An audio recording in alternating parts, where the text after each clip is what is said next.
All right. Okay. We are going to get started. Um, so tonight we're going to talk about um, a couple different things, mainly adulthood. So we're going to attempt to kind of cover a wide range of ages, but um, several different areas. And I'm going to try to do a couple of talk about some clinical areas in adulthood uh, as well. And we're going to have at least one breakout room time, maybe two. Uh, and then at the end of our time tonight, uh, if you get, well, I'll just take questions if anybody's got any questions or anything. Just a couple of quick housekeeping things. I've recorded all the grades for the midterm. So that should be up now. And I'll get your third assignment done. Um, I will get that done probably this weekend for you. And then the paper, like the papers due on the 11th. So a week from Saturday is when the papers due. And I'm going to talk about that kind of towards the end too, or answer questions about it. I actually did, I did put an example of the paper up on Moodle. So, I mean, I think it's a good example to just kind of look at, check out. And then if I have time, towards the end, I'm going to ask a couple of just like I know Amberton does evaluations for all the instructors and everything, and that's fine, but I kind of do my own. Um, sorry, it's barking at nothing. I do my own kind of, I ask students in all my classes, like evaluation type questions, just about a couple of different things that are specific to me. And I make changes from it a lot of times because of that. So if we have time, I'll do that tonight as well. So okay, let me get to the right spot. The first thing that I wanted to talk about, there's a couple of I say trends, or I don't know, a couple of there used to be more niche areas of the counseling world that are more, I think, becoming more normal, and that is more um, clients like in their 60s and 70s coming to counseling more than there has been maybe in a long, maybe ever. Well, for sure, ever. And I don't know that that's going to change. I think that's probably going to keep going. I think it's going to continue to be a trend and probably become more normal. The other thing that's happening in the world of just like clinically speaking is a lot of marital therapy with um, clients that have been 25, 30 years of marriage coming to therapy and kind of on the brink of divorce for some of them. That hasn't happened really ever, and that's happening more and more now. Um, I I personally have been seeing more folks in their 60s and 70s with more like anxiety, even like not just like stage of life kinds of things, but like actual anxiety, um, fairly high anxiety cases. I've seen that more personally in my practice. That's happening. You still have the same, uh, kids and teens and marriages at different developmental stages. That's still happening, but it's kind of interesting to see some of the trends toward uh, some some of the folks that like in their 60s and 70s that traditionally you didn't see a lot of that in counseling forever. So that's kind of interesting. I'm bringing that up because that's we're going to talk about some of those stages tonight. Um, because last time we kind of stopped off at probably the young adult kind of area. I kind of talked a little bit about, that, college life and up. And so we're going to pick up kind of there tonight. I'm going to talk about a couple of things in those areas that are just kind of like, hey, clinically speaking, these are some things that are happening. Um, there is significant changes, um, or significantly higher percentages of mental health issues, in pretty much every age group right now. Um, Definitely in the adolescent age group, that's for sure happening, and that's been happening for a while.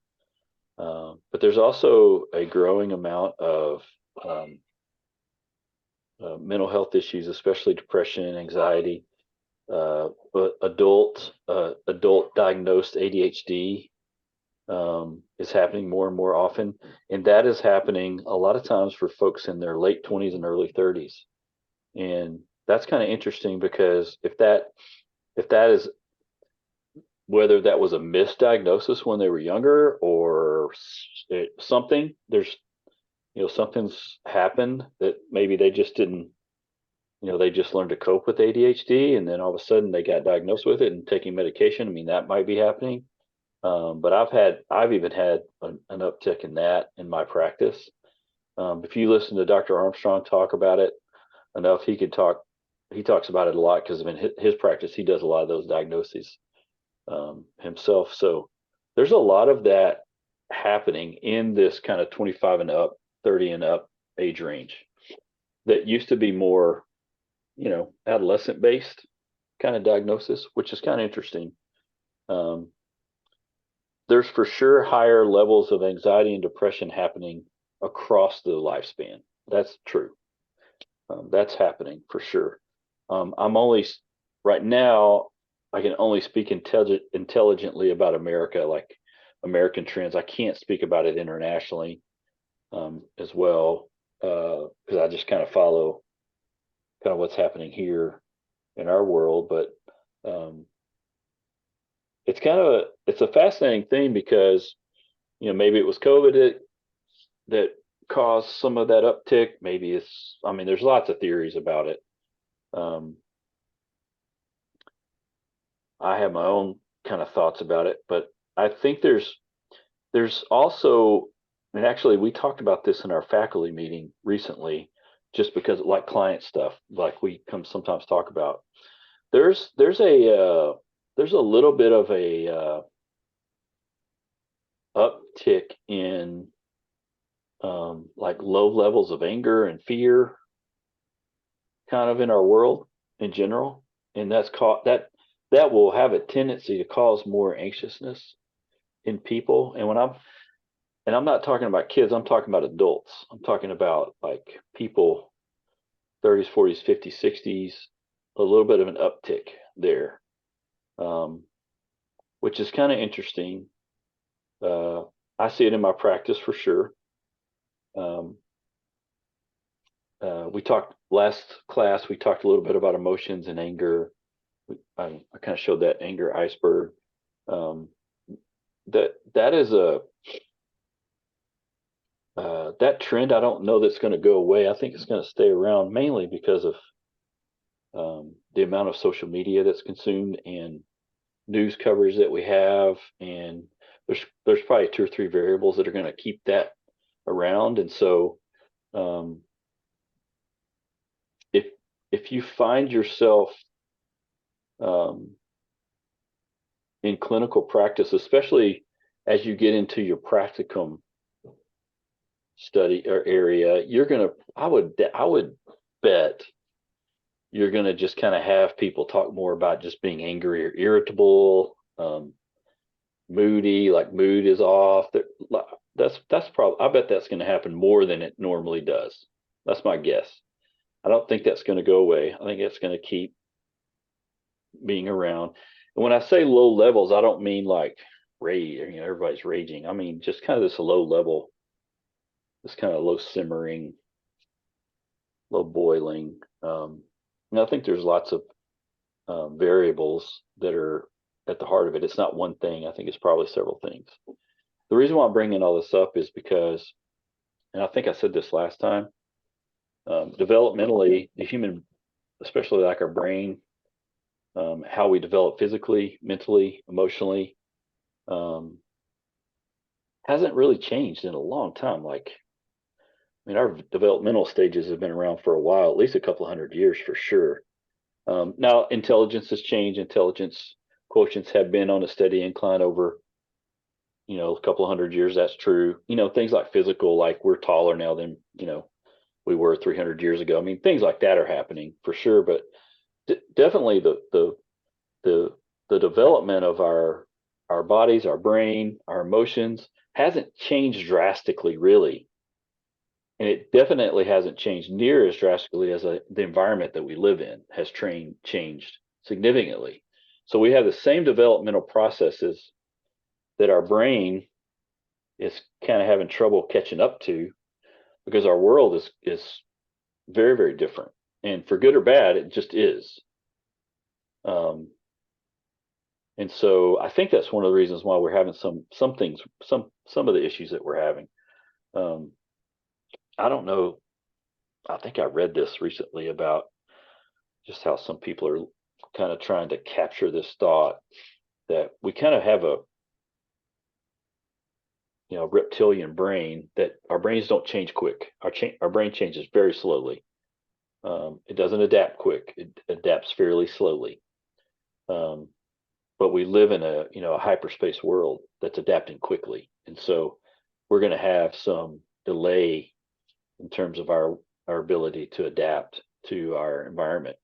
And I think that's important because um, in my the way I see it and the way I talk about it with my clients is it might be good to just kind of normalize that. Hey, you're not going crazy. The world around you is faster. Things are moving quicker. There's a feeling that you have that maybe is pushing on you a little bit, and that's what a lot of people are feeling. I think it's okay to normalize some of that feeling, some of that thought. So, Shannon, I think you were going to ask something or say something.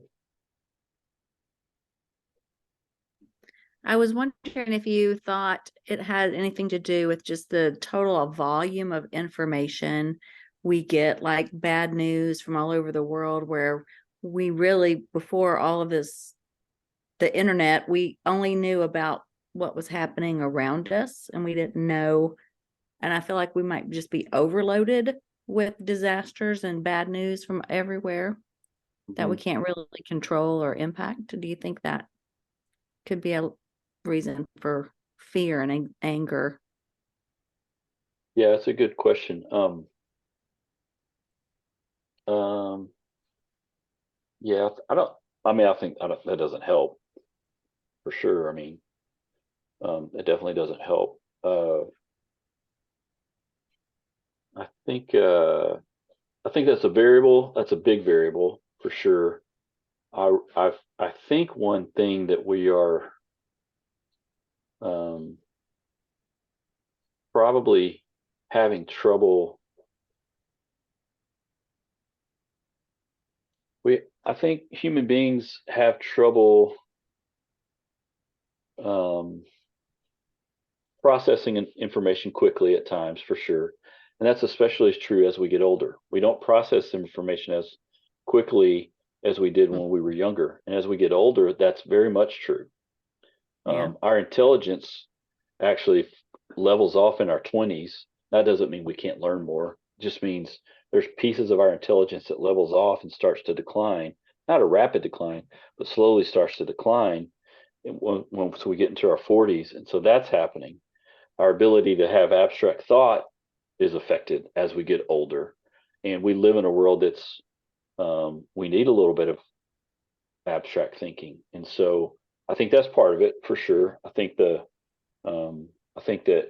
the source of our information, we don't have an information problem in terms of Mm. like we have information. We have all the information that we need. We have more information now than we've ever had about anything, whatever you name it. We can, if we need to find out about it, we can find information about whatever you name it, whatever it is. We can definitely find information about it. So it's not like an information issue that we're having.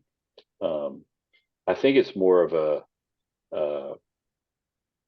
it's an attention problem, and it's probably a little bit of a, like our pleasure pathways are lit up in our brain probably more than they should be, and it's causing our prefrontal cortex to work overtime, and it can't keep up with um, kind of that go system in our brain. I don't know if have I talked about this in our class? I don't know if I've talked about this at all. I can't remember. I talk about it in a lot of classes, but I don't remember which ones I've talked about it in. This is actually important, I think, and this goes. Some of the stuff I'm going to talk about now is in the area of addiction, which we were going to talk about tonight anyway. So some of the things that we know neurologically about addiction is it affects different parts of our brains very specifically. Um, you know, we don't, in general, we can teach human beings to respond to stimulus fairly easily. It's not really that hard. If you want to get a positive response, you give a positive um, reward or a negative reward, and that kind of, that we learn that way. If we even when we're young, if we touch something hot, we probably won't touch that hot thing again. I mean, we might do it one more time, but that would be it. That's a negative, a negative consequence to a stimulus. If we do a good job in something and we give ourselves a reward, or we get an instant reward back, that that lights up a certain part of our brain that we want to do that, have that experience again, right? So that's at the basis of how our brains work. And so substances and alcohol, for sure, and sugar and social media and screens all work in the same way. It gives you instant something. It instantly gratifies that part of our brain. And so if that part of our brain is turned on enough, it produces enough dopamine. That's the kind of the pleasure neurotransmitter that flushes through our brains enough. That's like the go system is on. That's our go system.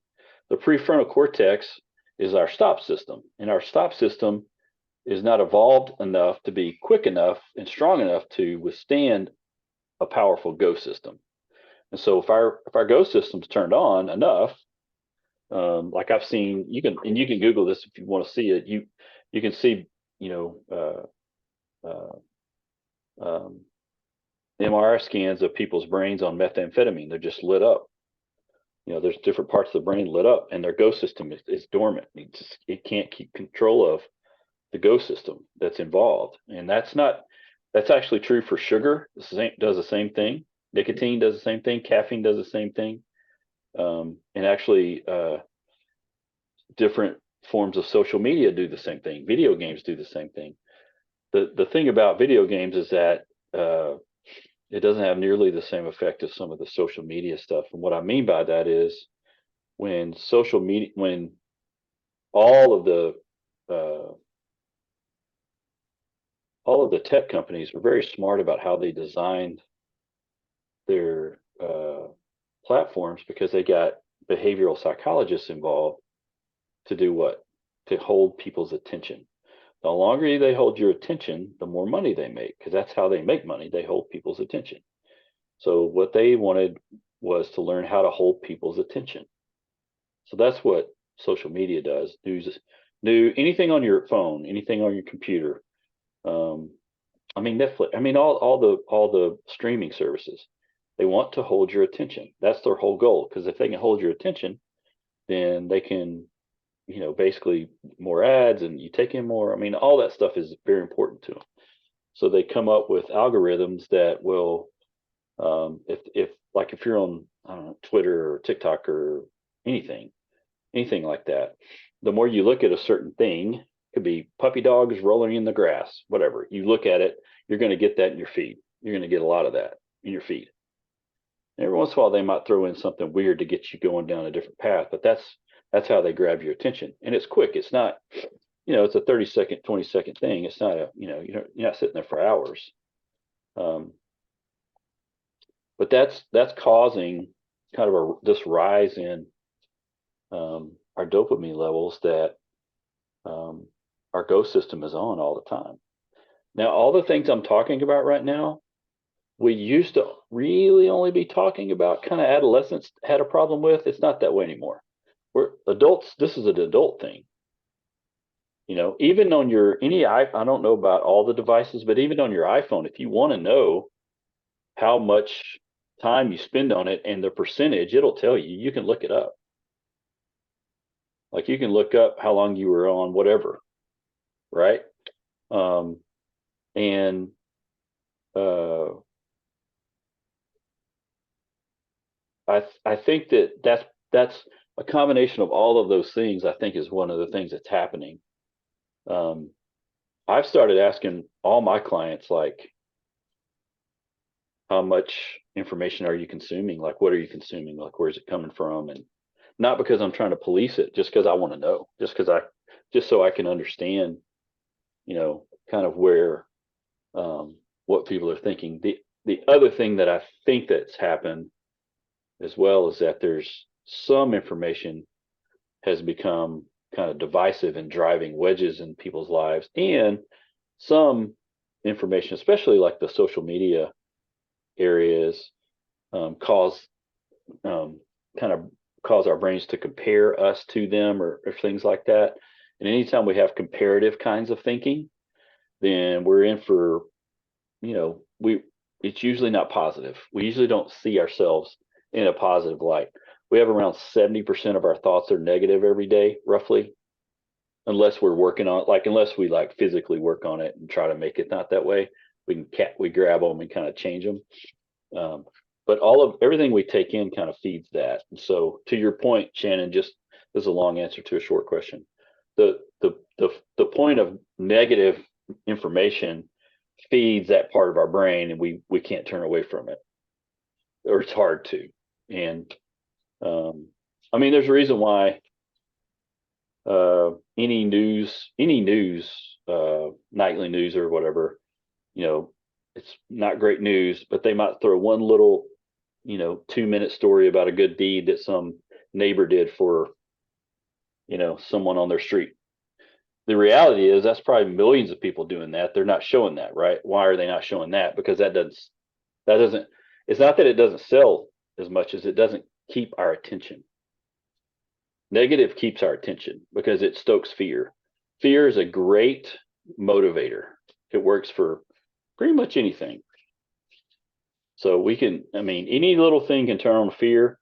If we can unlock that fear and keep people engaged through fear, then it's always going to work. The problem with fear is that it's a really good, helpful thing for us. We don't need to get rid of it. We need it to survive. At the same time, we don't need it all the time, right? We don't need, fear-based things all the time. And so that's a really long answer to a short question. But this is important because this is the world we're living in, and this is no longer just like with kids and adolescents. This is in the adult world too. 100%. Most all of the social media usage, especially the major ones, Twitter, TikTok, Facebook for sure. Facebook's already there. Are the demographic, the age demographic is getting older in uses of all of those social media side, which is normal. That's a normal thing that happens. Well, here's what happens. A social media platform comes in, it's adapted by the younger folks first, then the adults get it, and the younger folks are like, I don't want to be around because there's a bunch of adults on it, so they go somewhere else. That's typically kind of how it happens. And that's what's happening right now with a lot of different like that's what's happened to Facebook. Twitter is the same thing. um, Instagram to a certain extent. TikTok for sure is happening. That's definitely going to happen, for sure. So I'm not anti any of these things. This is just what's going on. Like we can't change it, right? This is too big to be like, well, we need to get rid of it. And you can't get rid of it. It's going to be around. We just need to learn how to, um, I think it's really just probably learning a better balance and a way to disengage, more than anything. So does that make that's a lot? I'm sorry, that's a lot of information in a short amount of time. Now I feel like I got on a lot of social media just to find out what my kids were doing. And so now I'm on it. And you're Yeah, right, they're off of it and they're onto something different. yeah, yeah, yeah, yeah. And we don't need it.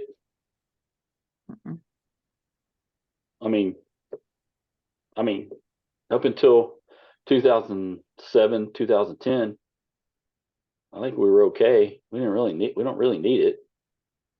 Does that make sense? You know what I'm saying? Um, but now we feel like we do.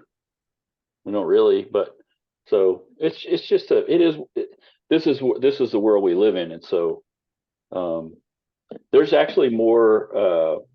I was actually just reading some recent research about this like yesterday. I've got a couple of articles I'm looking at. There's one article that I just started reading that is trying to use predictive techniques for the mental health status on social media. In other words, how people use their social media to predict mental health status, which is actually a pretty cool thing if they can figure that out. Because then you're talking about being able to, potentially grab and help people when they don't know they need help. I mean, there's lots of things like that are happening too. Um, this is just a study that I was just reading from digital medicine that was from 2020. So there's a lot. It's interesting. There's definitely a lot of information out there about it for sure. Um, uh, Jim's asking a question about suicide rates potentially in certain age groups, like if anxiety and depression are on the rise. Um, the I don't know about. That's a good question about like, will suicide go up in some of the older adult groups? I don't know about suicidal ideation, but I know that alcohol and substance abuse is going up in those age groups. Like the rates of that are a little higher than they used to be. That for sure is happening. Um, there's a My it's called other yeah. Go ahead. my other question, just in terms of, you said, so our intellect uh, growth plateaus, 20 or right there, and then, well, if people are living, the average of 19 years or more longer than few generations before us, what is, what's the benefit to living longer if everything's just going to start declining? What Yeah. what do we do with that? And can, midlife is now, late 50s, 60s is what people are starting to call midlife crisis, because that's whenever they're going to shift careers and do something else. Yeah. So let me put it in perspective a little bit. Don't don't hear me say lack of something when we talk about plateau. We're just saying, well, let me just I was gonna we'll go here now. What I'm sharing with you is part of the slides that are on Moodle, but I can just show you this really quick. This will illustrate what I'm trying to talk about a little easier, I think. There is kind of like there's multiple variables when it comes to intelligence, but there's like crystallized intelligence and fluid intelligence. And so that crystallized intelligence is basically like all of the like information and skills that you gather over your life that begin to crystallize at some time. That happens until a certain time. So that form of that that particular part of intelligence can only crystallize for so long, basically. In other words, at some point we're going to get to an age where it's like, how much more can we learn that we didn't already know? We can still learn new things, but is it crystallized for us? Fluid intelligence is that ability to think abstractly, which again, you don't lose it. Okay, it just starts to decline a bit. In other words, when I say decline, I don't mean like nosedive. We're talking about a slow decline. I feel like this is. I don't. I don't. I don't know if this is in your. This might be. I think this is in your book, like back chapter. It like is. I 17 or put it in 18. my paper. Yeah. So. Yeah, it's on page 470. Yeah. Yeah, it's like chapter 17 or 18 or something like that. It's in the 16. back. Yeah. Yeah. So this is what I'm talking about. this crystallized intelligence, we can keep doing that for a long time, even into late adulthood, you know. Now, whether we want to or not, that's another question, right? I mean, you have to want to. We know for a fact our brain is elastic and remains somewhat elastic even into our 80s. We know that. Now, that doesn't mean that will happen. You have to do things that causes that to happen, right? You have to continue to learn and continue to grow. That's true. But our fluid intelligence is that kind of abstract thought, it's more genetic, a little bit more genetic in nature, does start to decline. And it's not like falls off the face of the earth, like we don't become infants all of a sudden. It just starts to decline to a certain extent. What that means is we maybe have to work a little bit harder. And some of that is that like can't teach an old dog new tricks mentality, right? Sometimes we're just kind of set. This is what we think, and this is where we are, and this is it. We don't see any kind of abstract way to think about this in any way, and so that's kind of that fluid intelligence. So there is a gap between crystallized and fluid intelligence, even into late adulthood, but early adulthood, especially into our 40s, they're pretty closely related. And then there starts to be a widening gap there. It doesn't mean that you're not intelligent anymore. It just means your intelligence is different at different times. And so I think some of the new data in terms of like the age, there's a little bit of data. Now this probably is COVID, filtered through COVID. You know, the lifespan age has kind of ticked down a bit in the last couple of years in terms of what the research is saying. It was going like there was a time when I was reading things about like, hey, we might live to 120. Like that was starting to be a thing. Like people were talking about that. Now we're not saying, hey, there's a chance that someone's going to live to 120. What we're saying now is if you live in certain parts of the world, you might live to be, X amount old, versus if you live, in some other parts of the world, maybe that's not going to happen for you. And there's genetic factors, right? Environmental factors that affect that. I mean, there's lots of factors that impact that. But I think the other thing, if we think about the development into late adulthood, that kind of legacy idea of, what am I leaving behind, and what I want to leave behind, or what I want to be involved in, or what do I want, what do I want to have my hands in still? That, Jim, to me, that's probably one of the reasons why even at Amerton, we have folks coming that maybe retired somewhere and now they're going into the counseling field because they're like, hey, I want to, I've done this. I really want to help people in this way. And this is the way I'd like to do it. Whether it's maybe 40 years ago or 30 years ago, they weren't thinking about that. That might not have been what they were thinking about. And so I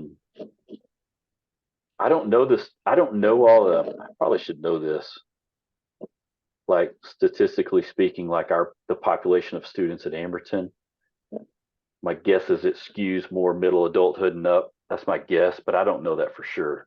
But that's what I'm thinking. That's probably a safe bet. We don't have a lot of, like, I don't know that a high percentage of our students are like early adulthood.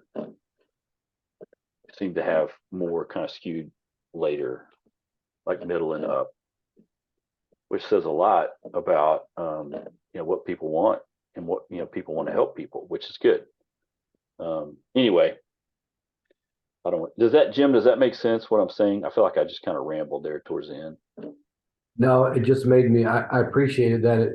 Whenever I look at that graph though, I'm thinking, okay, the older we get, there's a greater probability of wisdom, hopefully. Oh yeah, absolutely. I'm just trying to figure out, where does wisdom fit in with that graph, and maybe it doesn't, but that.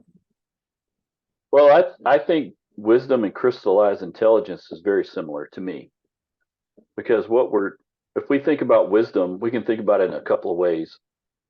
The first thing about wisdom is that it comes with time.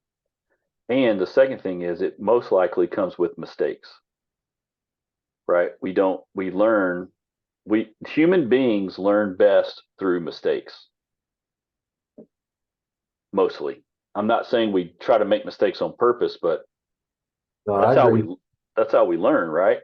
And it's interesting if even biblically speaking, like Solomon's talking about basically his father and mother were like, hey, he said, when I was a young man on my father's knee, and at my father's side of my mother's knee, they said, hey, above everything, gain wisdom. They were telling him, like as a kid, hey, do whatever you can to gain wisdom. And as a kid, when you tell a kid, hey, go do whatever you can to gain wisdom, what do?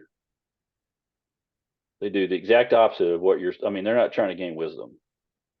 You know what I mean?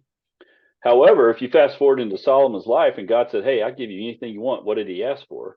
He said, I want wisdom above everything. Now, he already went through all the other stuff, right? I've done everything else. Like I've already gone down all these other roads. And so I know wisdom is probably more the road I need to go down. But that's because of all the mistakes that are made, mostly. The reason why I'm bringing that up is because that is exactly counterintuitive to a perfectionistic world, right? A perfectionistic world is more of like, hey, don't make mistakes. You can't make mistakes. You need to do everything right. Right? Like every single client that I work with that has anxiety to a person talks specifically about, they don't say it this way, but I need to get this right. Like this needs to be right. Everything needs to be perfect. Everything needs to be exactly the right way. I'm not saying we shouldn't strive to be the best we can. I'm not saying that. What I'm saying is we actually do better brain wise when we let up off ourselves a little bit and realize that mistakes are not the end of the world. The mistakes are the beginning of the world. I'm not saying we should make mistakes on purpose, right? But to your point, Jim, looking at crystallized intelligence is basically a preponderance of mistakes and lessons learned and skills learned and things you've taken in that crystallize that you're using. And I don't know why wisdom wouldn't be a big part of that to me. I think wisdom is, you know, if you talk to someone if you speak to if you speak to people that are, let's say, in their 30s and they appear wise to you, there's a strong possibility that they've had some struggle somewhere.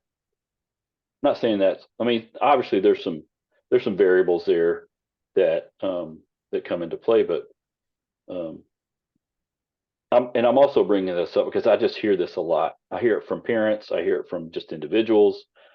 I only work with adults now. I mean, I'm hearing this over and over. Like, I need to be better. I need to be perfect. I need to be fill in the blank.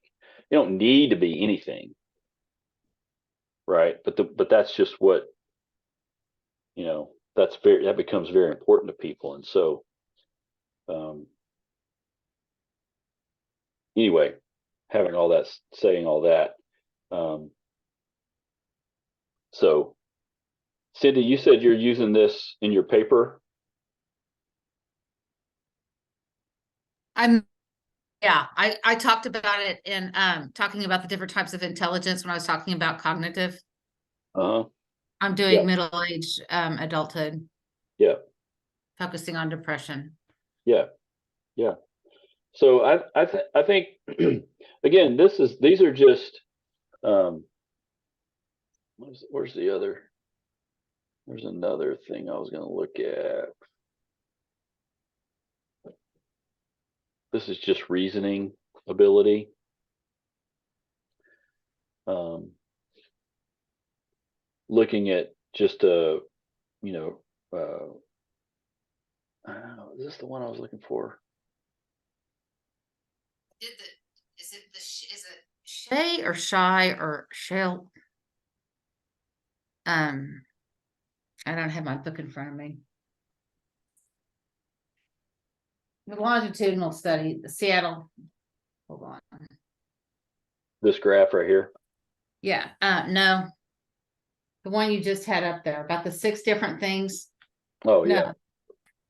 Yeah. Hold on a second. It's in chapter 15. So this is just like longitudinal, which means like 20. So in this instance, age 25 to 95, right, over a certain amount of time.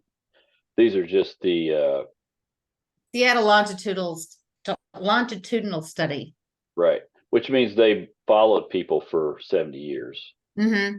I right? found that to be interesting. Yeah. So there's, longitudinal studies are fascinating because they give you this kind of information. And so this is the 6 different intellectual abilities that we have: inductive reasoning, spatial orientation, perceptive speed, numeric facility, verbal comprehension, verbal memory. And then, so obviously, if you think about it, it makes sense at age 25, these are going to be higher, and they get lower as you get older. That part we always knew. What we didn't always know is, for example, like verbal comprehension, that stays pretty high the whole way through, which is kind of interesting if you think about it. That perceptual speed is low, and that makes sense because, I mean, my grandmother, I don't know how this happened. My grandmother died when she was 103. She passed her last driving test at 97. Why they let her pass, I have no idea. She had no business driving a car. She drove a 1989 or 1988 big, huge Cadillac, big boat car. There's no reason for her to be driving because her perceptual speed is obviously lower. However, the ability to verbally comprehend is still high. If you'll look, those other, besides verbal comprehension, all the other 5 are kind of grouped together pretty much the whole way through, which is kind of interesting. Anyway, there's some fascinating ways to look at it. This, if you want to get into like geriatric studies, there's a lot of really good research that's being done in those areas right now that I think is super interesting. Like if you want to get into working with those folks. And when I say geriatric, it used to mean people in their, used to mean one thing like 70s. Now it means like 90s. I mean, in one case, Jim, what you're saying is right. Or like, it seems as though like 50 is the new 40. I mean, things are, because people are working longer, people are, we don't disappearing. Yeah, I mean, it's just not even the same at all. And there's probably lots of variables that go with that. But like I can think about, like, I've got an aunt and uncle that I feel like have been retired for 40 years. And I'm sitting there going, I'm probably going to be doing this, and I'm going to be 80, probably teaching. Like in my head, I don't know if that's true, but in my head, because I like doing that. I like doing it, and so, but yeah, retirement, you're right. I mean, retirement's changing. The ages are changing. Everything. I mean, all those things are changing. Amberton is a great example of that. Yeah, for sure. If people are going, we're going back to school because some are wanting to further their career, but other people are like, hey, I want to go in a different direction. I got another season of productivity in front of me. 100%. I totally agree. And I don't think it's going to change. I think it's going to stay this way. Here's another way to look at it. I don't see everyone's face, and I don't remember all the ages in our class, but like millennial generation speaking, those folks are in their 40s now. They're not in their 20s. Right? So that's even, you know what I mean? Like, I'm not a huge fan of talking about things in generations because I think it's divisive, but just using it as a marker, there's a significant amount of change that's happening to career, like people. It's nothing for people to have 2 or 3 or 4 careers now. Like full careers, not just job changes. That's a norm. That's just a norm thing. That's just happening. my wife is actually right now getting her teaching certificate. I mean, I never dreamed she would do that. She's like doing that right now. She's in her 50s. I'm like, okay, that's cool. Do that. It's a totally different career. She's never done that before. You know, I don't know how many of you, this is a different career, a second or third career. I'm assuming probably everyone. So that's a norm now. And it's for sure a norm at Amberton, for sure. I don't even ask about it as much now as I used to. I just kind of just expect that that's what's happening. So yeah, I could get hung up on these graphs all day. We could just sit there and talk about that all day. Okay. See, now y'all got me all off topic. I'm all rambling around everywhere. We're not going any straight line. We're just like all over the place. Okay. How Does the that all Rangers make doing? do what? How the Rangers doing the World Series? Well, I'm not I'm going to just start throwing on. that I'm at not you. going to start on that. I'm We just will definitely. Let's just say that they replaced the memory of 2011 last night. Let's just say that, and we'll leave it. I want to talk about a couple of different things, but let me look at the chat real quick. Yeah, Jermaine's talking about I became a teacher in my 40s. Yeah, I mean well, they need teachers big time, so you can be a teacher. I mean, it's if you're motivated and you like kids and you want to help, it's good to think about that. I was going to talk about. We don't need to talk about declining physical skills. Some of this stuff we know. There's a couple of things I wanted to talk about. One of the things I wanted to talk about, as it pertains to like clinical practice, is which I think this is smart. I love this actually. There's starting to be a little more emphasis put into like holistic approaches to mental health. In other words, talk therapy is good. Medications can be helpful, but also your diet and exercise are very important. So how you do those things are very important. So even thinking about, I actually have started talking more specifically about physical activity with my clients and just kind of what they do or don't do. And in terms of physical activity, I don't mean, hey, let's all train to run a marathon. I'm just saying like, hey, what do you do to get active? Because we know that exercise, your diet, a lack of certain vitamins has a direct effect on your mental health. We know that for a fact. You actually have more serotonin reuptake, or we have more serotonin neurotransmitters in our guts than we do in our brain. So what we put in our stomach matters for sure. I've actually started talking about that more with people, more with my clients. And some of that is like habit related, because for the most part, we don't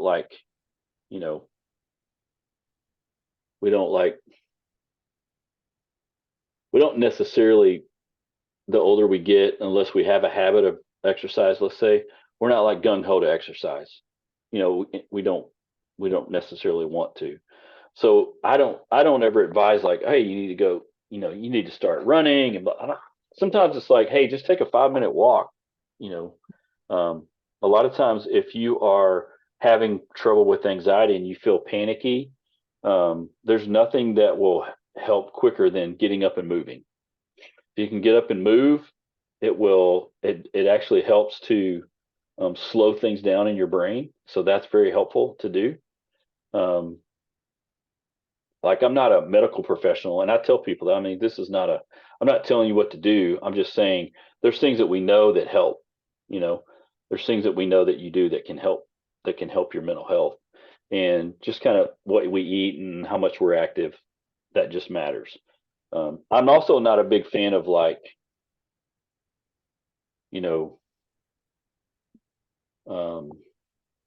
super restrict, like being really restrictive or anything like that. I think we need to, enjoy our life and live, but being smart about it can be helpful. This elevated cortisol levels that's a big deal, because cortisol is that stress hormone that we have that can cause a lot of really big problems for us if it's elevated for long enough. And so, especially like depending on how much stress we have in our life, you kind of want to, you can talk about that. Um, Justin's asking how much we advise on diet and nutrition within our scope of practice. And this is what I was saying earlier. This is not like, I'm not a medical professional and I tell people that. I'm just saying there are mental health benefits to diet and exercise. I will traditionally ask people, when's the last time you had a physical, or when's the last time you got things checked out, especially if someone comes in with depressive symptoms. Hey, when's the last time you got checked out or had blood work done? Um, Thyroid issues can oftentimes mimic depressive symptoms. So there's things like that we know. I've referred people to nutritionists or dietitians before, like in terms of like just nutrition, because that's out of my scope, other than I know that it helps us. I definitely have people from time to time that want to talk more about like forming better habits. And so we kind of talk about that and what that looks like for people, because sometimes, especially when it comes to like lifestyle changes specifically, um, motivation is what we feel like. It's an emotion. Motivation is driven by emotion mostly. And so our emotions go up and down. So our motivation will go up and down. Habits are not really emotionally based. Habits are just things that we do, but it takes a while to form a habit, and it takes our brain a while to form a new habit. And so if you want to create a habit, the idea would be to start as small as you can and repeat it as much as you can. That's the idea behind forming a habit. In other words, I'm making this up. I want to be able to walk for an hour, 5 times a week, whatever. Well, go start and do that. If you try to do that starting tomorrow and you don't do anything right now, you can do that for a week or two, and then that'll be it. You'll probably stop unless you are like super determined. However, if you say, well, I'm going to walk around the block and I'm going to do that twice this week, and you do that for a couple of weeks, and then you keep adding distance every week, you have a better shot of getting to your goal. It just means it takes longer to form that habit. By the time you form that habit, it takes about 30 days to break an old one, another 30 or so to form a new one, and 90 total to just kind of do the whole process. Roughly, that's about what it takes.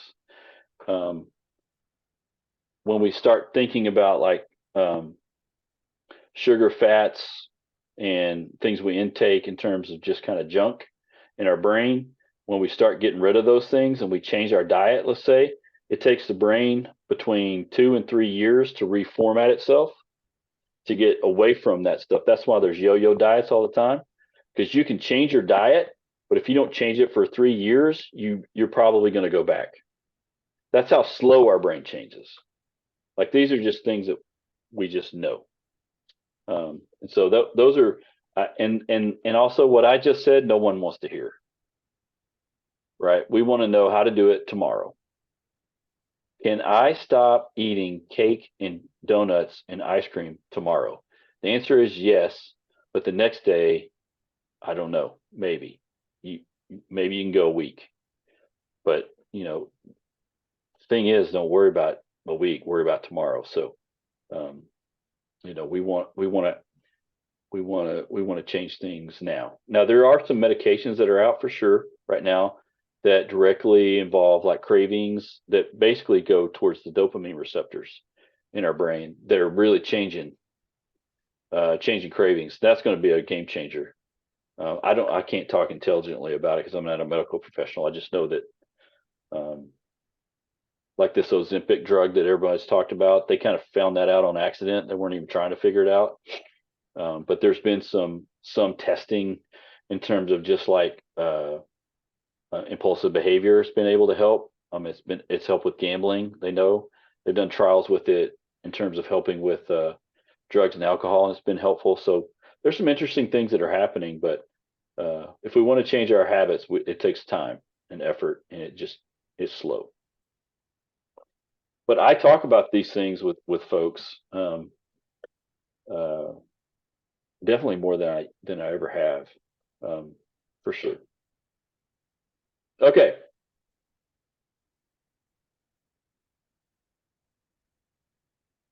Uh, we talked about intelligence.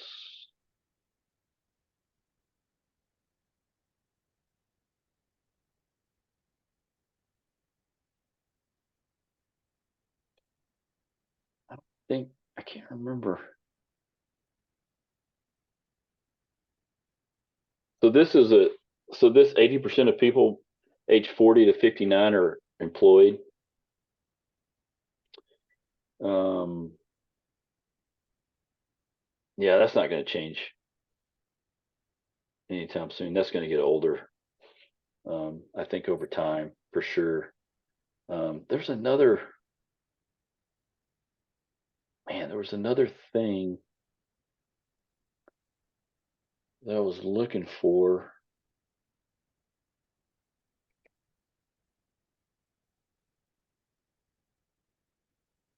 Uh, oh, this wasn't it, but this is interesting. If you think about spirituality, um, like in 4 stages: early, middle, late middle, and late adulthood.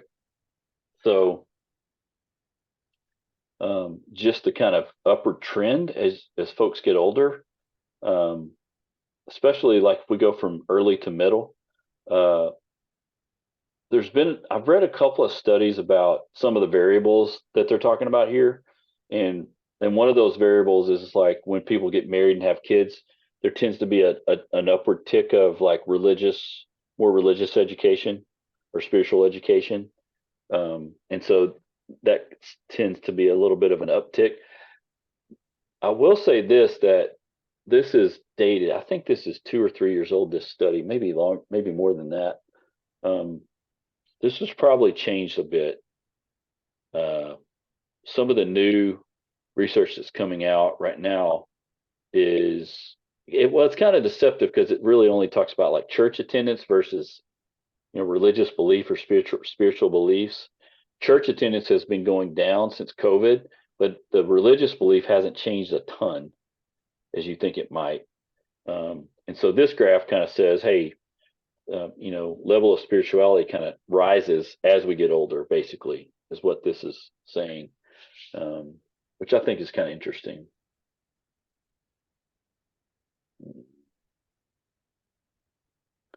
So let me talk about Viktor Frankl.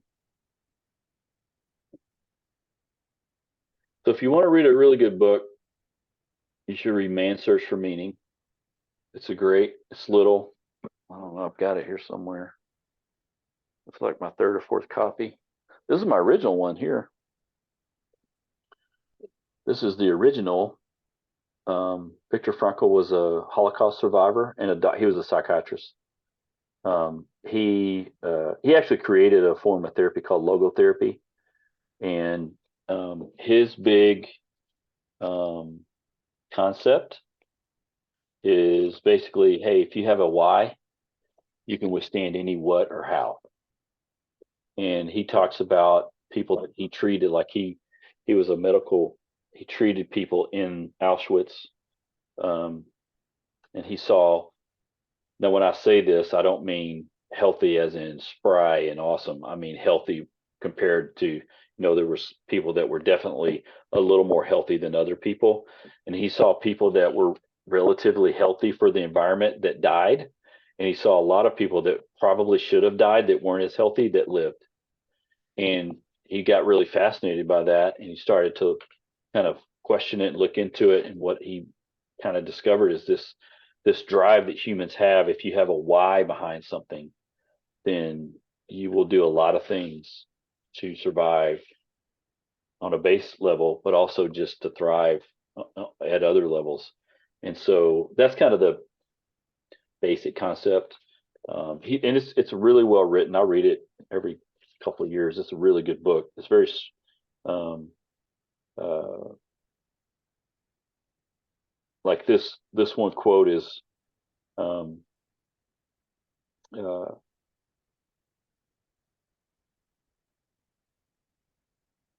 when we strive to find a concrete meaning in personal existence, we find our will to survive or our will to have a meaning. When we find it, and in some ways, he's also talking about suffering. In some ways, suffering is a journey to find meaning in the suffering to a certain extent. And so it's very existential, and but it's definitely very it's a very interesting approach, and one that I've actually used a lot in my therapy. I read this book like in my undergraduate years. It just kind of stuck with me, and I use a lot of the concepts just when I work with folks. Um, I say this a lot all the time that people do whatever they want to do, no matter what. Sometimes if they have something better in front of them, they'll do the opposite of that. And some of that's because they don't have a good why. Sometimes, not all the time, but sometimes. So anyway, that's a good. It's a great book. But looking at he talks about spirituality, freedom, and responsibility. He talks about all those areas, but he really talks a lot about the meaning of life, and it's really interesting, especially in this adulthood developmental stage. I can't think.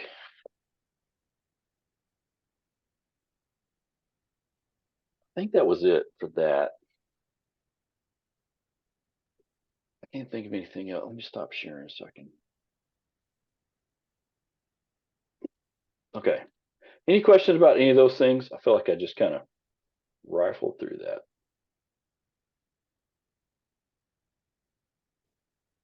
What do you make of the rise of spirituality in later adult years and yet decline in church? I assume a number of us are involved in church to some level. So what do we do with that? Yeah, I don't know. It's a great question. I have no idea. Thanks.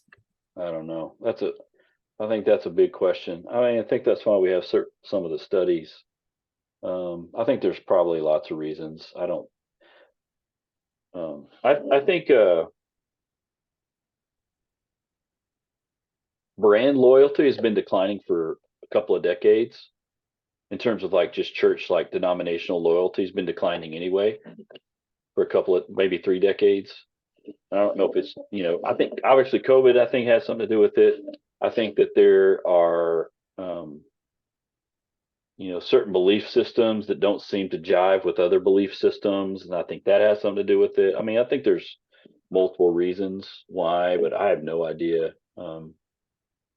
Uh, I think it's a great question. I don't have a good answer for it, but I think In your sessions in it, say that again. Say that one more time.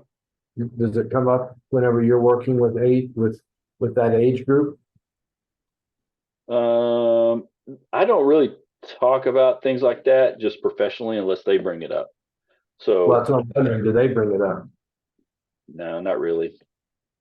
I mean, if I'm being honest, I hear more about like how many negative experiences they've had with church people more than I mean, but that's also I'm also working with people that are struggling. You know what I mean? Like I'm not working with like a ton of like healthy population either. So I'm working with people that are struggling anyway. So my view on that is going to be skewed just because of the folks that I work with. But I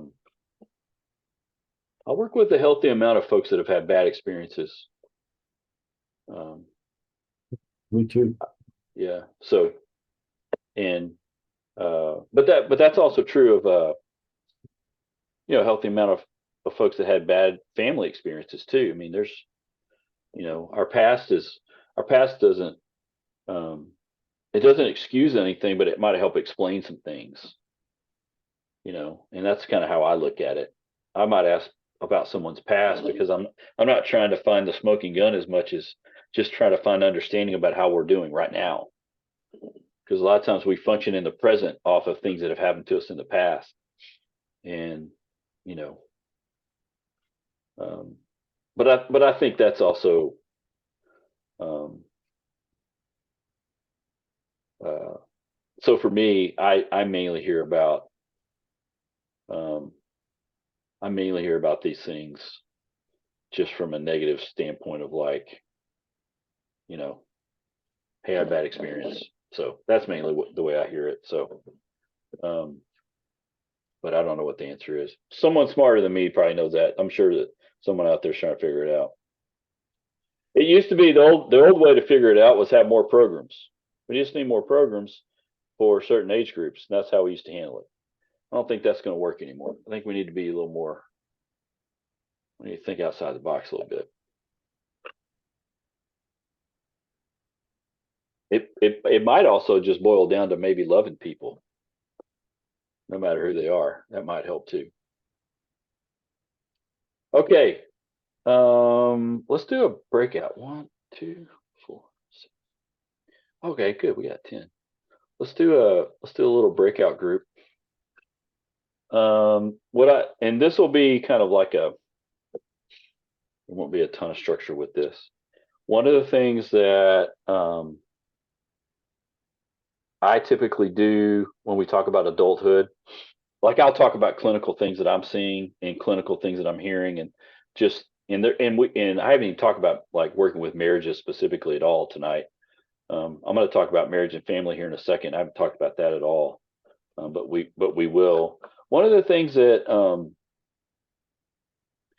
I like to, and I probably do this with all my classes, I like to have at least one of these groups where it's like, hey, why am I doing this? Like, what's driving you to, if you're changing careers, what's driving you to go this way? Whether it's school counseling, LPC, LMFT, whatever, what's driving you? What's the driving force behind, hey, I want to be in the counseling field. I want to be in the mental health profession.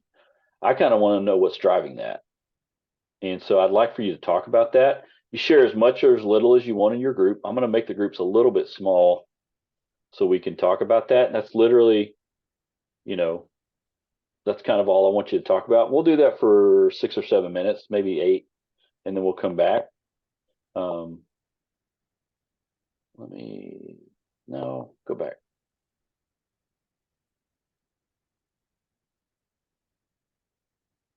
Let's do that. Okay.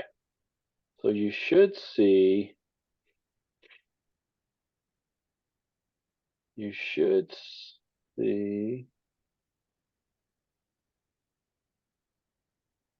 see something now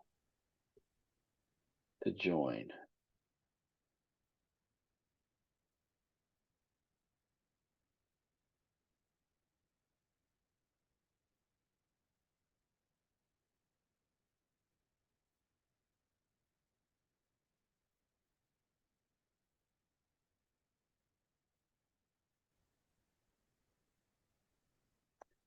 Okay. I'm going to do a couple of things. So I don't want to run out of time. Well, I want to know, well, first of all, I'd love to, I mean, anyone, you don't have to share, just anyone that wants to share, like, hey, what'd you talk about in your breakout? I love to hear why, what makes people want to get into mental health. So anyone that wants to share, that'd be awesome. And just fire away. Well, I majored in psychology and religion way back in 1996, and I've had a couple of careers since then.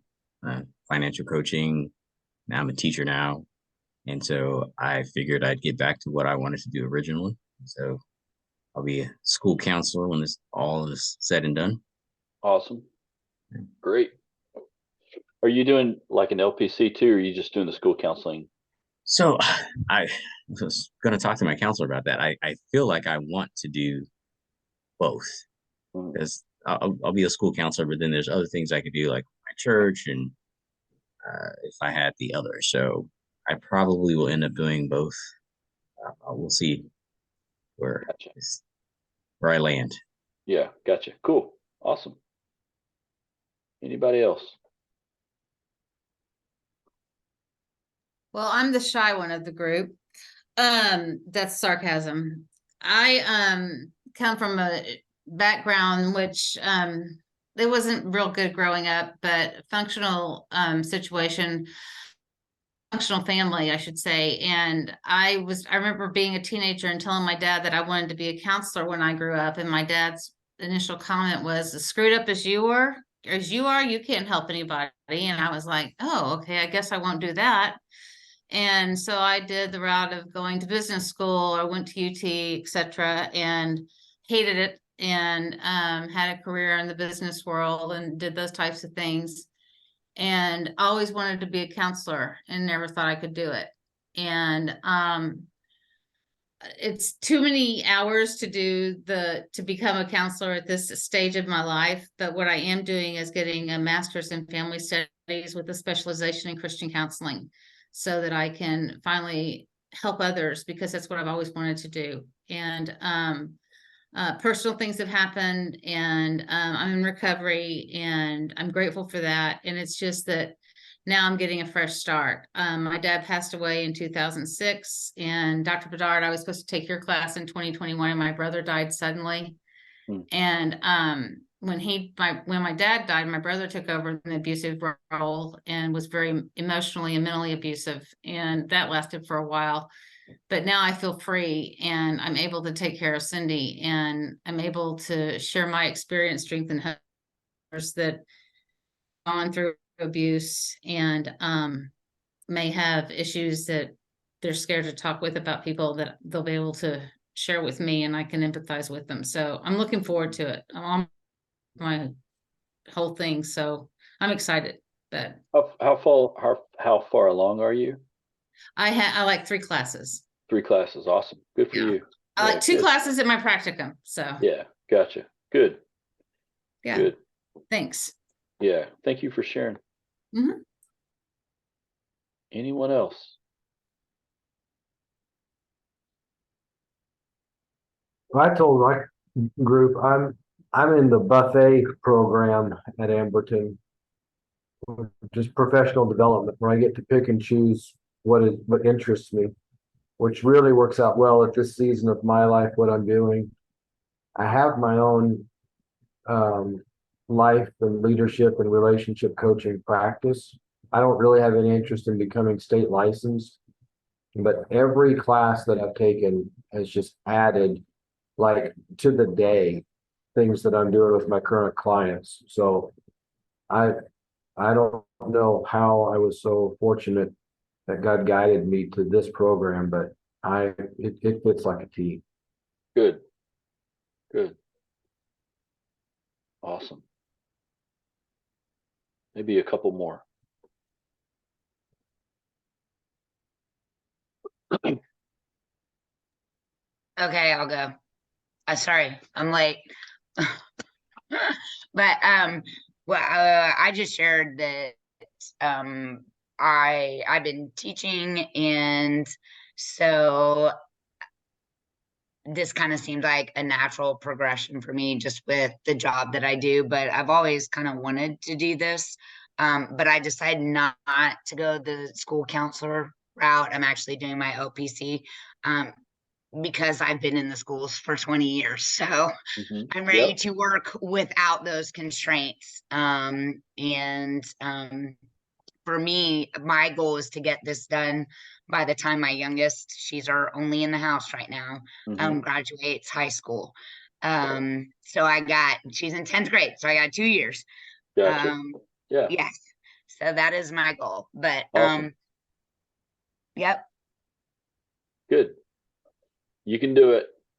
I know I can. It's just, those last couple of classes is really hard to keep going at the same pace. I'm like, oh, maybe I should just take one class. I'm like, no, stay the course, stay the course, stay the course. Yeah. Yeah, for sure. Yeah. You can do it, but it's more of a marathon for sure. Yeah, definitely. Yeah. Awesome. Maybe one more.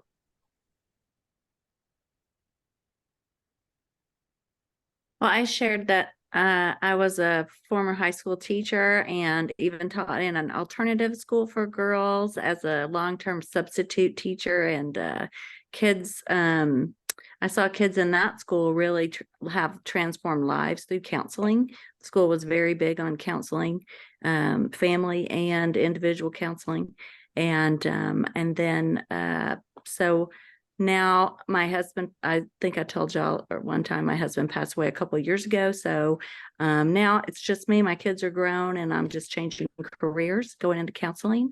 I want to be an LPC and really want to work with the young adults and maybe teens, and just love people and love to help people meet their goals and turn their life in the direction that they want to go. Good. Awesome. Yeah, I think every class I hear a lot of things you guys are talking about, and um, there there's enough. There's plenty of room for mental health providers. We desperately need mental health providers, and we desperately need all kinds of mental health providers. Ages, genders, ethnicities, experiences. We need all, whatever you can think of. We need more diversity. We need all of it. And one of the things I think is important about our field that we don't talk about very much is that in some ways, and you'll kind of feel this, if you go the LPC, LMFT route, maybe not school counseling, but if you go do enough counseling, you'll see the competitiveness that sometimes happens, like we're going to run out of clients, and that's never going to happen. There's lots of clients. There's always people that need help. And so I find that we're better together when we work together, and keep in mind that if you're not good at something, you probably know someone that is. And so that's very important to remember too. We don't have to be great at everything to help people. And so I think that's important to remember. And so like I said, I like to ask about things like this, mainly because I want to know, but also because it's good for you to remind yourself sometimes, like, why am I doing this? Like Stacy, you're almost there. Like, keep reminding yourself, this is why I'm doing this. This is important. And you know what? If you have to take one class, it's okay. It's not the end of the world. It won't. Doesn't mean you don't get done. So, okay. There's really one more thing I really want to do before we do some questions. Because this is really important to me. And so, and this is all voluntary, and this could last 1 minute or 20 minutes. I have no idea. I never know how long, but I try my best to make these classes helpful, and I've done lots of different. I've done these Zoom classes on Saturdays, Thursdays. I've done 1 hour classes. I've done 3 hours. I've done all kinds of different things, and I'm always looking for to help people the best way I can. And so if you're watching the recording right now and you wanted to give me some feedback or input, please just email me or send me a message. That'd be great. But what I'd like to know from you guys is there something that we can do to make this class better? Is there something I can do to help you better? Like I said at the very beginning, the amount of material is monumental. It's really hard to get through, but at the same time, is there something that, first of all, are these Zoom classes helpful? Is it good? Secondly, is it, something that, one of these is enough? No, to, you know what I mean? Like, what do you guys think in terms of like what's helpful for you? And you could tell me kind of what you do in other classes that you have found to be helpful as well. Because we're post COVID now, so we're in this hybrid world where we're trying to make sure we're doing things that, the best way we can. So in terms of meeting, like, what's the most helpful, or what have you found to be the most helpful for you in terms of these kinds of classes?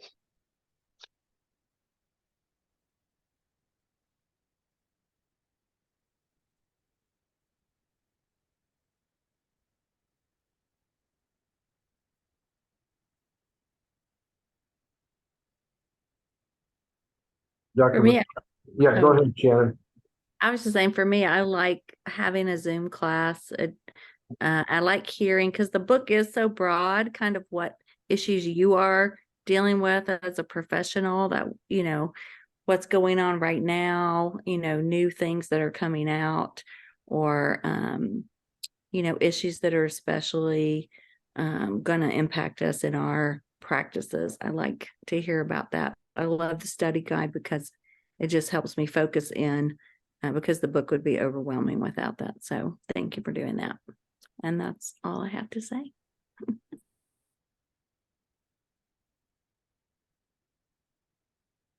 I wonder, I think I'm a verbal learner. So I definitely like the Zoom class. I wonder what would be the benefit to creating cohorts that we were then assigned to work through some of those exercises.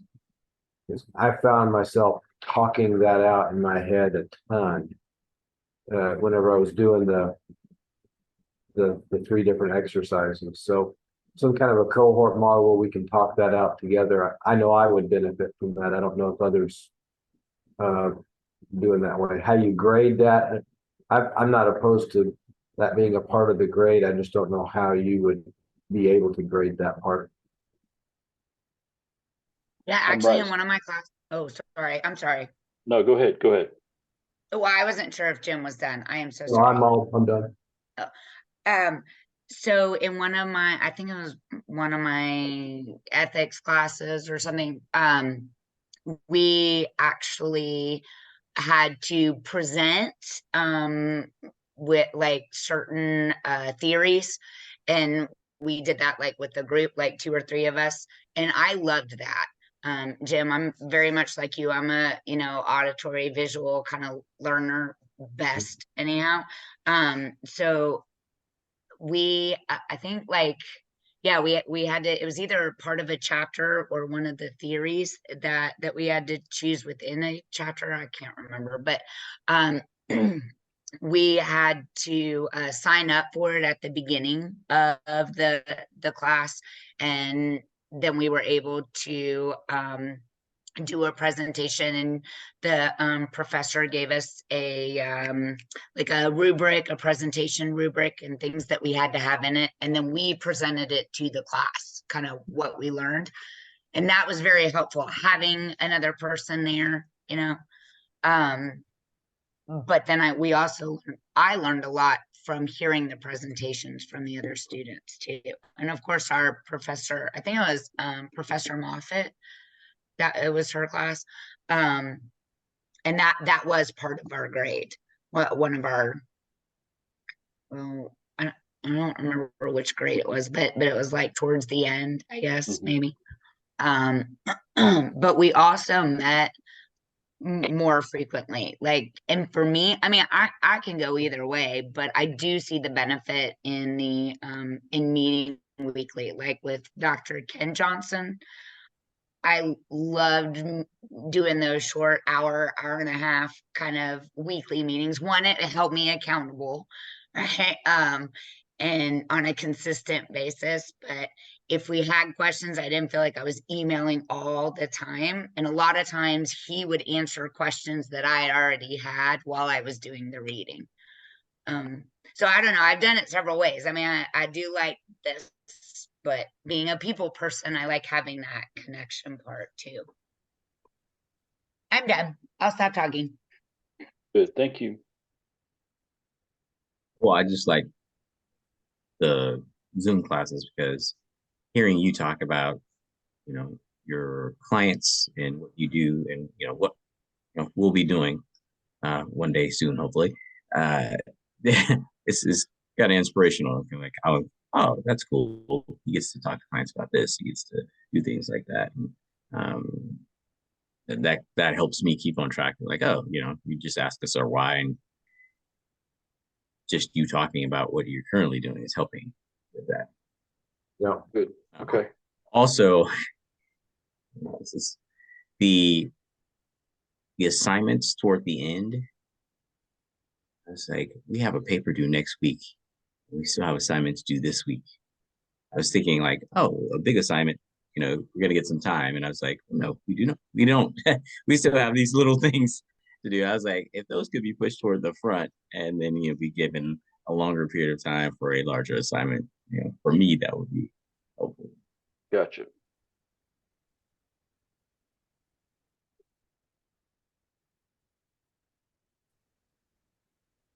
Good. Okay.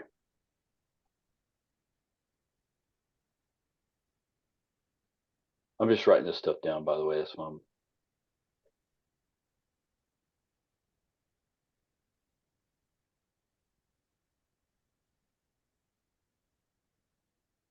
Yeah, actually, to what you were saying, is it Jeremy? Did I say that right?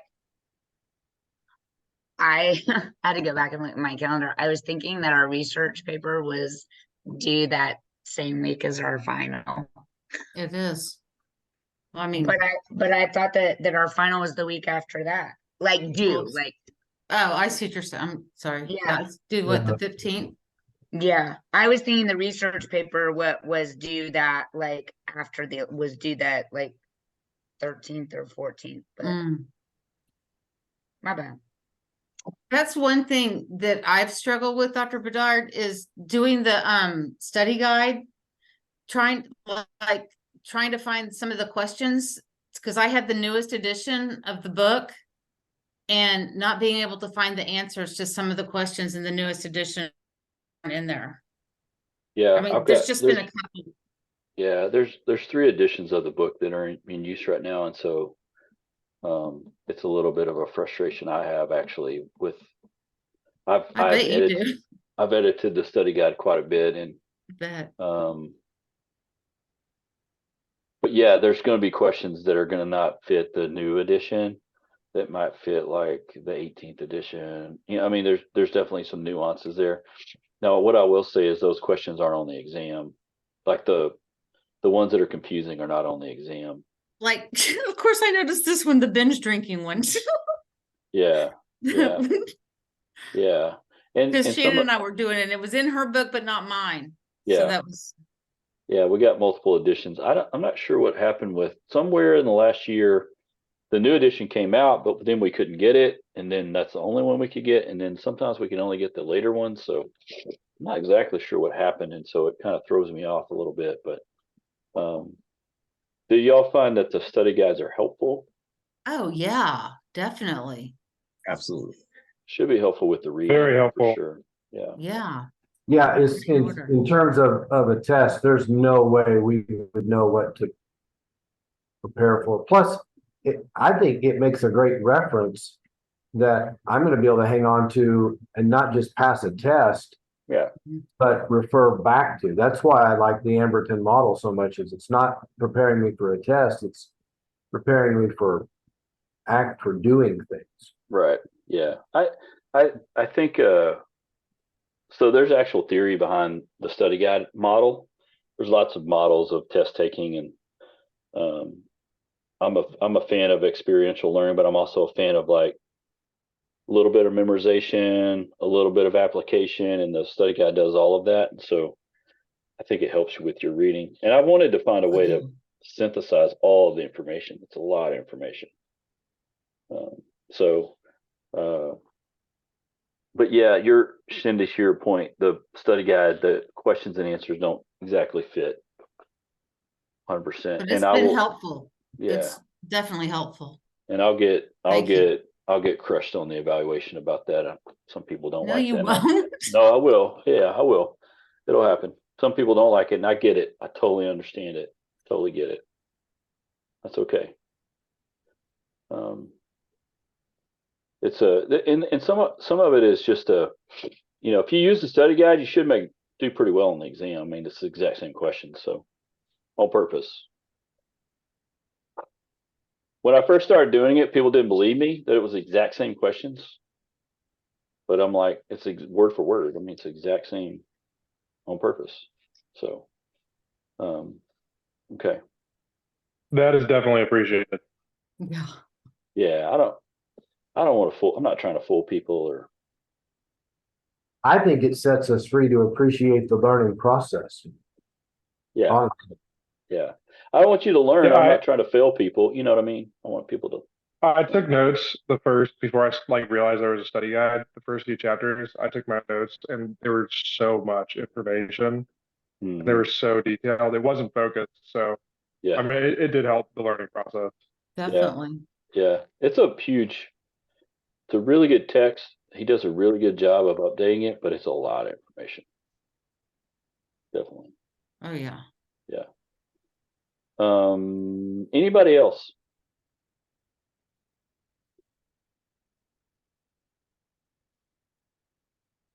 Okay. Let me talk about the paper. We've talked about it a couple times, and uh, you know, don't don't outthink yourself on this thing now. Don't, keep it simple. Just follow the sections laid out on the document that I've given you, and make sure you're citing things that are not your ideas. I have and this is for people watching the video at home, and for you guys, if you hand me a paper that doesn't have any citations in it, which does happen, that's a problem. Make sure you're citing things.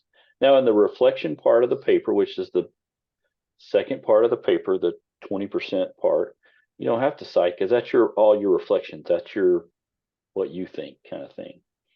And so just don't outthink yourself. Don't use, and I've given you that example in Moodle that does a really good job, not only just the information, but just the structure of the paper. Just FYI, so when I went back to school, I was in my late 30s, and I did my master's and then my PhD. And so I hadn't been in school in a long time, and I had never written an APA style, and I didn't know what the heck it was. It was like a foreign language, and I hadn't written a paper in that way ever. So I had to kind of figure out a way to do it. What I used to do was I would go ahead and make all of the sections that I was going to use in my paper, and I would format them correctly. And then I would fill in, maybe I would go in and put like, bullet point, some information. And then I'd slowly but surely just, fill it out. That's what I used to do to keep myself organized. And the reason I did that, especially at the beginning, is I was learning how to write an APA style. It got to where I didn't have to do that. After a while, I could write. I mean, at one point I was writing 10-page papers a week for a couple of different classes. And you just get, you get used to you just write them, and there's nothing to it. But it takes time. So if that helps you to kind of go ahead and do a structure first, kind of like an outline, just go ahead and do the structure first and then fill it in as you go. Sometimes that helps. If that's not your process, then don't do it that way. Your process, there are some people that don't write the introduction until the last. Like that's another strategy, is write your whole paper and do the introduction the last thing you do, because you've already written the whole paper. You're going to give a little introduction. It's going to basically, give the summary of the paper, and just write that last. Write the body first, and then the summary, and then, or whatever sections you're going to do, do it that way. And please don't forget to put your name on the paper. That's very important, on the title page. And don't forget to write down your sources on the reference page. And remember, you need 4 total. One can be the book, and then 3 other ones. Probably it's best to use articles because those are shorter, but you can use books. I think Jim was talking about using a book or 2. You can use books if you want, that's fine. But it's got to be 3 other sources other than the book. Okay. But don't outthink it. It's really straightforward. It's really straightforward. If you get to 9 pages of writing, you've gone too far. 4 to 6 is great. 4 is awesome. I can read 4 in grade 4 really fast. So that would help me a lot. Okay. If we get to the end of the semester, and I'm just being honest, I'm going to grade these really fast. Probably not going to do a lot of comments on them. If you get your grade back and you want to know more information about why I graded it the way I did, you can just send me a message, and I'll talk with you about it. I don't have no problem doing that, but I probably won't do a lot of comments because I'll be grading them pretty quick. So we have the paper and the exam. The exam should be pretty straightforward. It shouldn't take you too long. That paper, if I gave you guys like an extra day, what if we said it was due on the 12th, like Sunday the 12th? What about that? Would that be better?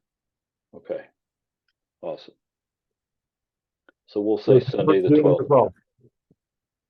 Yeah, the 12th. Anytime. Yeah, anytime. So now I gotta make a note to myself to email that. Did anybody else see fireworks over my head? I did. I don't know why that is. I have no That was idea. perfect timing, though. Yeah, because you were Yeah. saying That's thumbs how up, and I was like, I thought you did it on hilarious. purpose. Yeah. I thought, how did she zero do that? idea how that happened. I don't know what's It's under, She and sure. am I hallucinating? It might be the AI part. So Zoom's starting to do so Zoom is doing AI stuff now. Okay, well, at least I know I'm not crazy. it's under All right. reactions. And then Interesting. yeah, there's reactions there, like underneath. If you guys look at Oh yeah, reaction. Oh. But I didn't. Oh, AI companion, is that what it is? mhm, But If it's not you'll- enabled, Hilarious. so I have no idea. you can find Mm. I don't know No. what happened. Oh, wait, reactions. Just if I do 2 thumbs up, will it do it again? No. Yes. Oh, yeah. Oh my gosh, how funny. Well, it did for me. It doesn't do it for me. yeah. All right. It'll Yeah, never do it again. I think you have to have it turned on. Like if you enable it, Oh. you know. I don't have anything enabled that I know of. Oh Yeah. well, it'll go away. It'll never happen again unless I'm Yeah, in some it's okay. very important meeting where I have to be serious with my Well, lawyer. and Then also what are the other things it's going to do? Like if you do a face, like what is it going to do? Yeah. I don't know. That's kind of Oh, scary. you know, it's saying it is on. Yeah, I it's don't- enabled. You can disable it if you want to. Okay, I'm gonna try to. Welcome to Okay, this is gonna be a process. I'm not gonna worry. I'm not gonna waste your time Yeah, don't worry figuring out about it. what's wrong with Yeah, my don't worry computer. about it. That's Sorry, funny. guys. I just thought I was Okay. hallucinating. I have a quick question about the final, and I apologize if you already answered this. Number of questions on the final? 25, same as a Okay. midterm. Okay. Yeah, 25 multiple choice, same format, same deal. Was that they changed the class marker? That site I use has changed. Was it okay to navigate? I'm assuming it was okay. I didn't hear anybody ask. Yeah. I think they've made it easier to navigate. It used to be really hard to navigate for some reason. They've slowly but surely gotten better. So hopefully it was okay to navigate through. Okay. Any questions about anything? Well, not anything, but relatively speaking.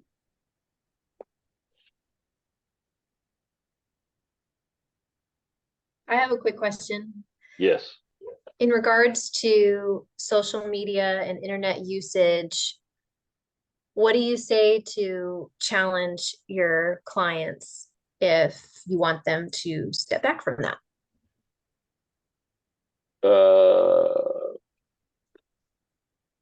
Well,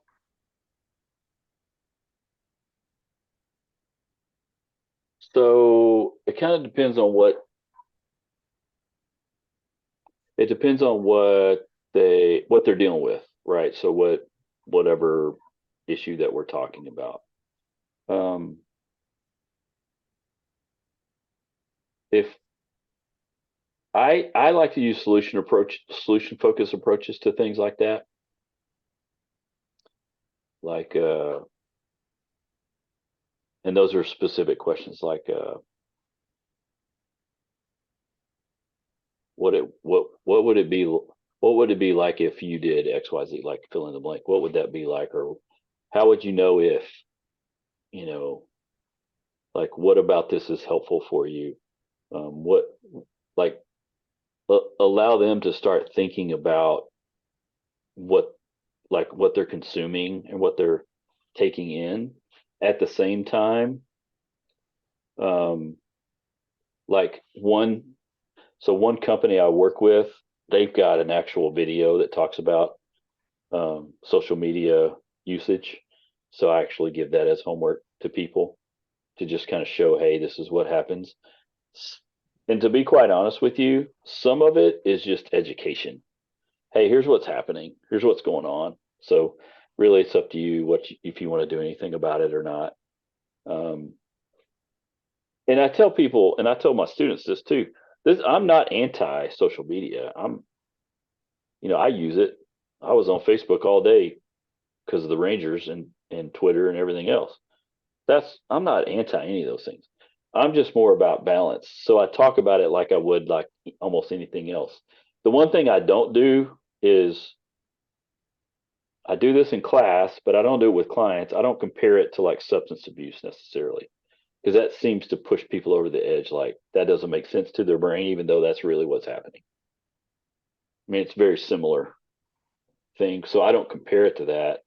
I just say, what would it be like if you did less? Like, what would what about this? So the other thing is, I'm trying to think of a good example.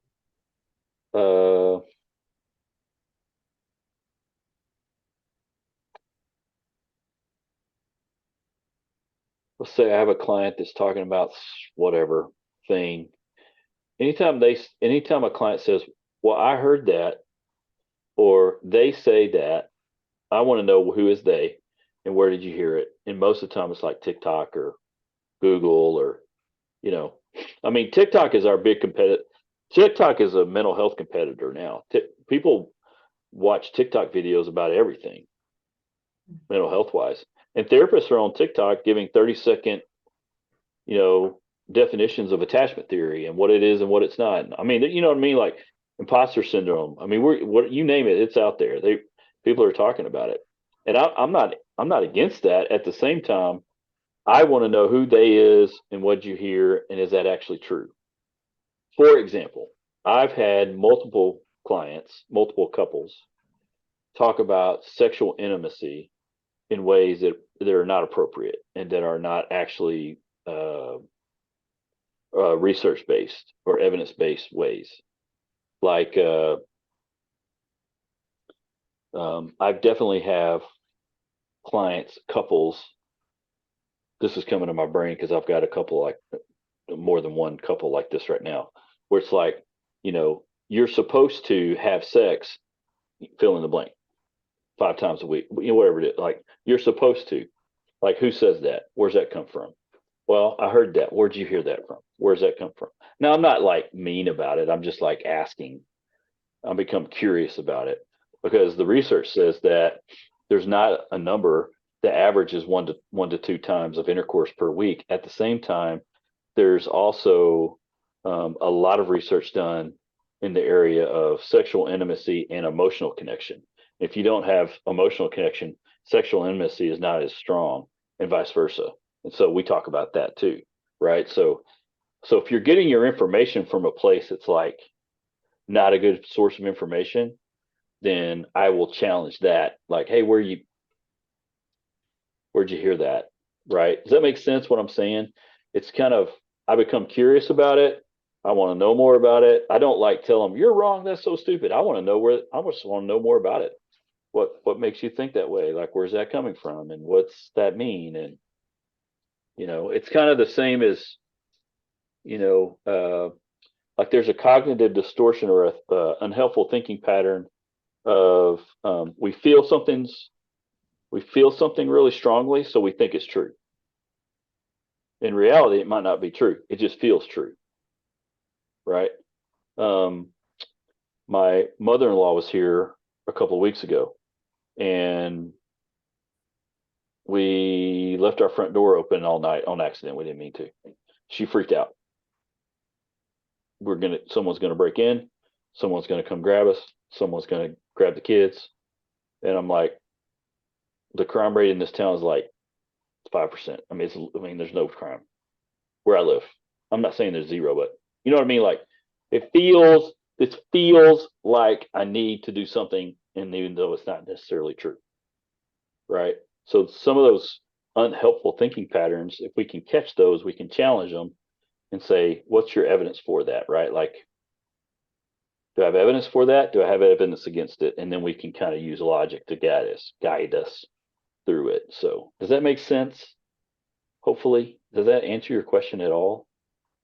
Yeah, I assumed that a lot of the education would need to happen in the sessions if you have someone that doesn't want to or isn't willing to do some research into the connections between social media usage and mental health. But I was mostly curious what you do to motivate them and inspire them to possibly change those habits. But it sounds like you're definitely challenging some of the things that they're hearing and bringing to session. And then in regards to the final piece of what you said, I think that you're also challenging some of the thoughts too. I mean,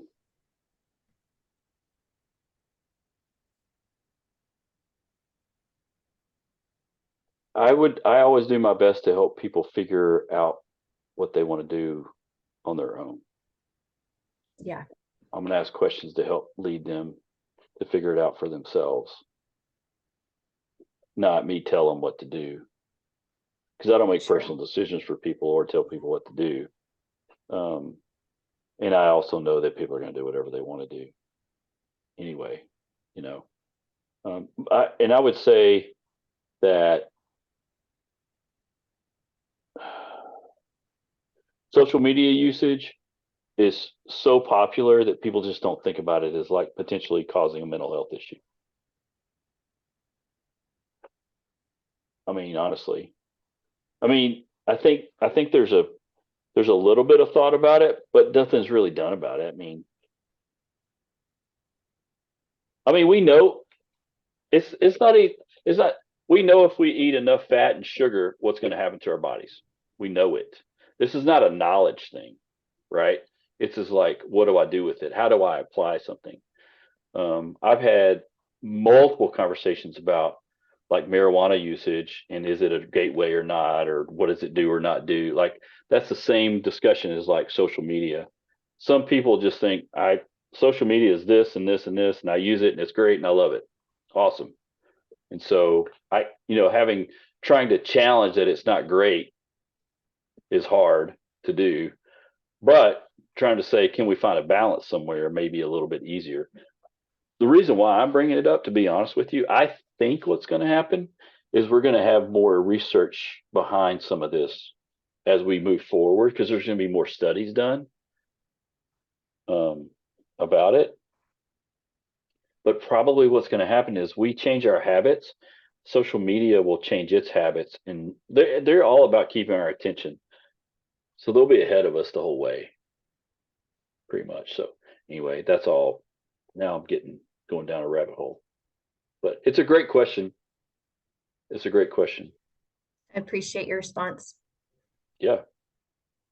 Okay. Any other questions?